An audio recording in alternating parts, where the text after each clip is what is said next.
Primeiro foi a dona Verônica, ela que tinha 63 anos, ela foi abordada por esse homem de forma covarde, cruel mesmo, na rua Aurora Messias. Ela tinha saído do prédio em que ela morava para colocar comida para os gatinhos da rua, ela tinha esse hábito, quando esse homem com uma enxada já atacou essa idosa e infelizmente ela morreu. Ele saiu dali andando cerca de 1 quilômetro, chegou até a rua Igaraçu. 15 minutos depois, ele faz uma nova vítima, o senhor José Francisco, de 87 anos, que morava no Recife, no bairro da Bomba do Emetério.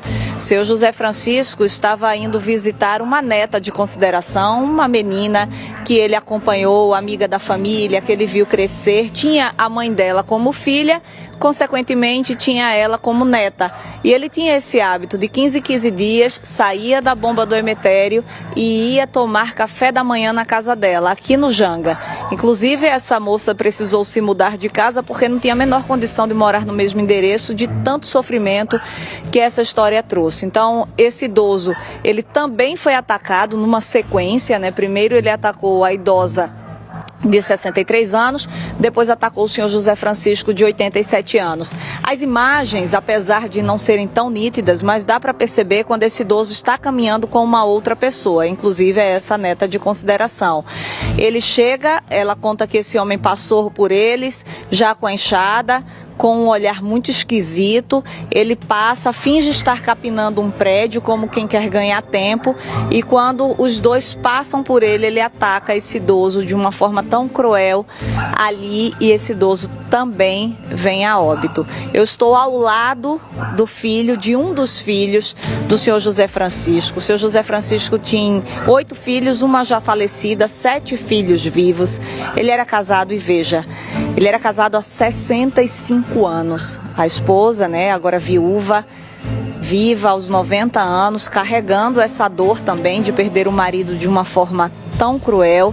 E aqui eu estou com o senhor Elias, filho do senhor José Francisco, e a gente quer, 1 ano depois, ouvir a sua família, saber como estão, né, como está o andamento disso tudo. O que a gente tem informação é de que nem a audiência houve ainda.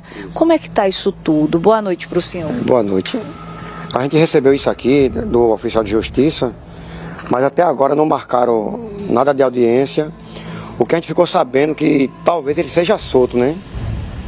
E a gente está querendo justiça e saber como é que vai o andamento desse processo. Senhor Elias, para que as pessoas entendam, ele foi preso ali naquele mesmo dia, né, em flagrante. Ele inclusive nem era vizinho, o pessoal nem sabe quem é ele. Ele apareceu por ali como talvez um andarilho, alguém que foi para ali para fazer o mal, ninguém nem sabia quem ele era, né? Isso, e disseram que ele era usuário de doente mental.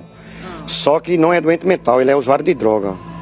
Ele teve um surto de droga, então ele matou a idosa numa rua e matou meu pai na rua Igaraçu, poucos metros de chegar na casa de Mariana. Um sofrimento, inclusive, muito grande para a família de vocês, né? Como é que tem sido esse tempo de 1 ano para cá? Fica analisando a perda, né, que se passa, né? E a gente não vê nada, só recebeu somente esse papel do processo e até agora nada. O senhor vinha me dizendo, inclusive, que seu pai, aos 87 anos, vocês nunca imaginavam que seu pai fosse morto dessa forma, né? Achou que ia ter um problema de saúde? A gente pensava em casa, como meu pai vinha com problema de doença, com artrose nos 2 joelhos, problema no coração e no ouvido, pensava que ele tem uma morte natural, não ser assassinado daquele jeito na rua, né? Em plena rua pública, no Janga. Quando vocês receberam a ligação, sabendo da morte, como foi, creio que ninguém tenha nem acreditado que a forma como tudo aconteceu. É, porque quando minha irmã ligou pra mim, ela já chorando, que ela disse, olha, mataram o papai agora, eu pensei que tinha sido assalto, né? Mas, na real, que a gente foi ver, eu fui ver, vim pro Janga olhar direitinho, não foi assalto, né? Ele matou por vingança mesmo, por ironia dele mesmo, ironia e maldade. Para matar dois idosos assim, do nada. Vocês têm sido informados em relação a esse processo, em como está o andamento? Tiveram alguma notícia? Agora não, só recebemos somente isso aqui da justiça e nada de processo. Aí a gente quer saber como é que vai ser o julgamento para a gente ir para a justiça, né? Aqui, esse documento que vocês receberam, pela data, inclusive, já faz até um certo tempo, né? Nem é documento recente, de agosto do ano passado. É uma intimação para era para audiência que ia ter. Teve uma audiência marcada, né, em fevereiro, para fevereiro. Mas foi desistido. Que iam fazer um exame nele, saber se ele é doente mental. Aí por isso foi remarcado a audiência, né? Agora ninguém sabe para quando. Em relação a essa audiência, a essa conversa sobre ele ter algum problema, alegar insanidade, no dia do crime, vocês até relatam que a família dele apareceu e que a própria família chegou a dizer que ele não tinha nenhum problema de saúde. É usuário de droga. Falou que ele era usuário. Usuário de droga. Não é doente mental, não. Alegar isso agora, como é que a família encara? Não. Para alegar isso agora, dizer que ele é doente mental, aí vou ter que tomar as providências, né? Falar marcar uma audiência com a governadora e falar com ela sobre isso aí. Porque isso aí que ela tem que tomar atitude é ela agora, né? Você espera que a justiça dê andamento a isso? O andamento é o processo.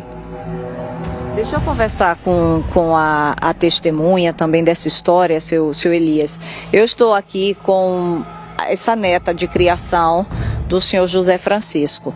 Relembrando a você, ela estava indo buscar ele na parada de ônibus porque ele tinha esse movimento de que a cada 15 dias, no fim de semana, ele vinha tomar café da manhã com ela, na casa dela, para reencontrá-la, para conversar.